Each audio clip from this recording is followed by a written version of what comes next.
Hi guys, today we are going to solve problem number 27, which is remove element. Given an integer array nums and an integer val, remove all the occurrence of the val in nums in place. The order of the elements may be changed and return the number of elements in nums which are not equal to val. And we have to consider that much of steps for finding the output. Let's see the example. So in our first example, in our nums array there are elements like 3, 2, 2, and 3, and the value of val is like 3, so you have to remove all the 3 from that array.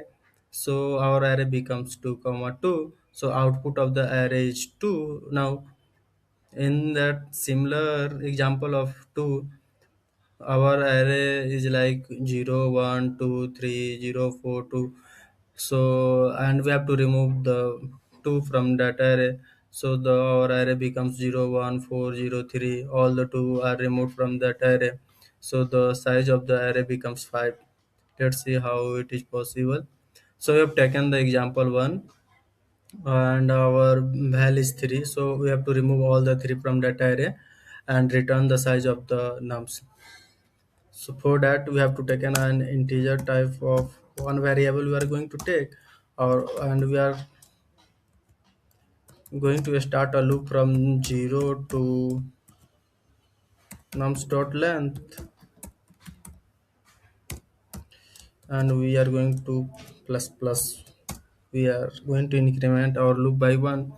Here is our main condition is starting, like if you are if our nums of I,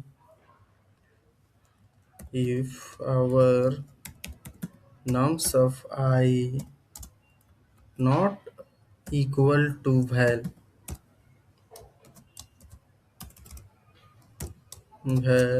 in that condition we are going to store our nums of I in nums of j.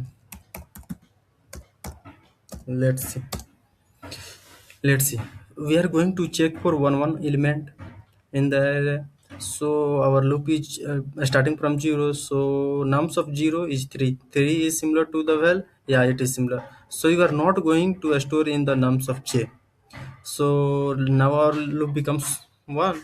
So nums of 1 is 2. So 2 is similar to the val, no, it is not similar, so we are going to store the nums of I in nums of j.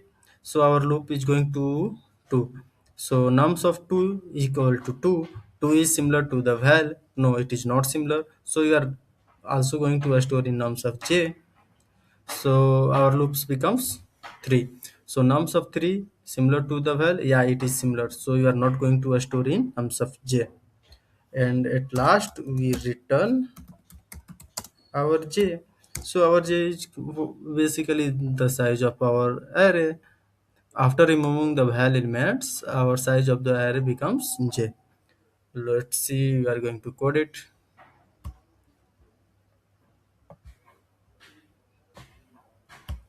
So first we are going to take an integer.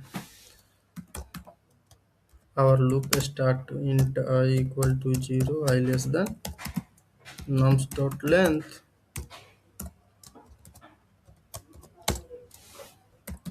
If our nums of I not equal to val, then we are going to store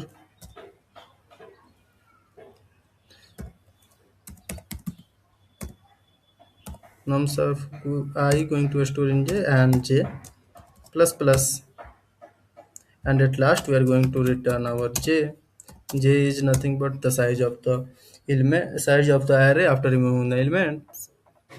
So check it.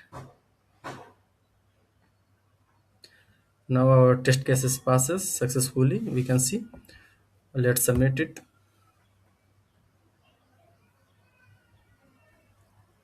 Our solution 100 fully successfully submitted. So thanks.